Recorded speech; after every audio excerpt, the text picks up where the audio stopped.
I would like to ask a very practical question. A couple of these were sent in concerning children. Somebody writes, how do I explain to my 2 or 3-year-old the concept of God? Or what do I say when she asks me, what is Allah? What analogies might I use?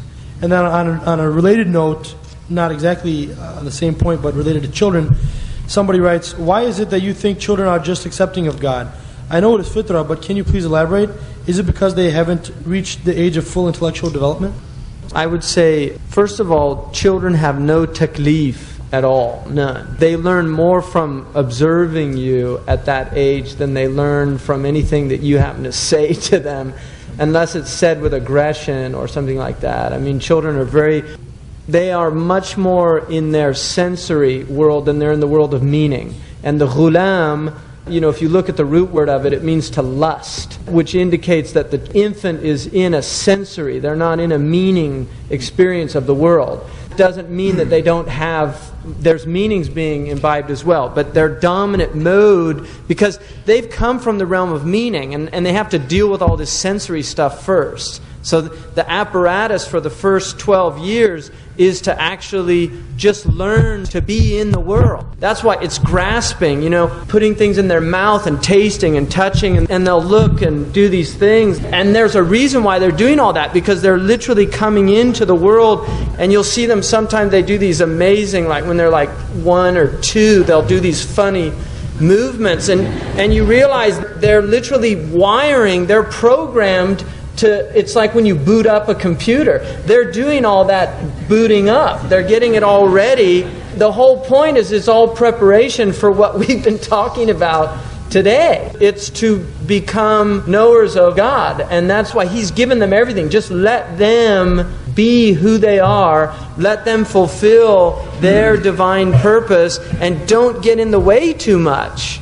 Because they're born already in the fitrah, and it's the parents that mess them up. Muslims have this idea like, إنما كل مولود ولد على الفطرة وإنما أبواه يهودانه أو ينصرانه أو يمجسانه. It's like we don't fall into those 3 categories. It's not true. Those are archetypes. Muslims do that as well. We turn our children into those archetypes. They might be Muslim, but they'll have those deviations. A lot of Muslims, I think, really misunderstand the meaning of that hadith.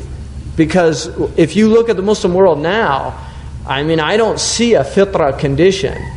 I really see a lot of very dysfunctional people, and I'm not saying that this society, this is a pretty dysfunctional planet right now, and it has been for some time. And we're dealing with human nature.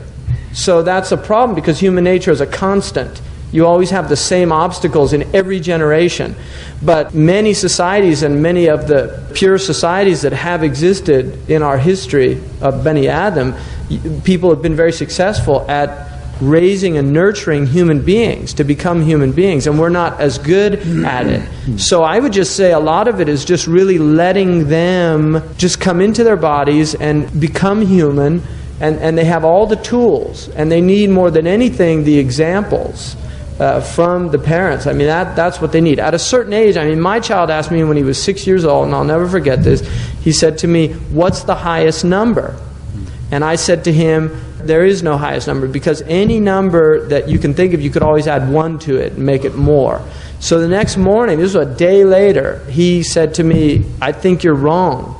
And I said, "Well, about what?" And he said, "About the numbers." He said, "There has to be a highest number, but only Allah knows it." SubhanAllah. And he was 6 years old, and that's a true story. That is some intuitive knowledge. Many children have intuitive knowledge about reality, and children are very in touch with the unseen world. It's much more real to them because they're not that far away from it, for one. When you see some little children go into these ecstatic states, I've seen this in many babies, usually before they're 1 year old. They go into these just states of ecstasy, and you just wonder what they're seeing. Sidi Abdul Aziz Al-Fasi, he said that children can understand the angels, and actually they hear angelic voices and things like that. Allahu Alam, I haven't seen any hadith or anything, but he was a very righteous man, and that certainly makes sense to me just in my experience, and Allah knows best. So I would just say that children are deeply spiritual, and they're also deeply bestial. I mean, they have a horrible, this is what we call childish, right? Childish and childlike. We have two words to describe children.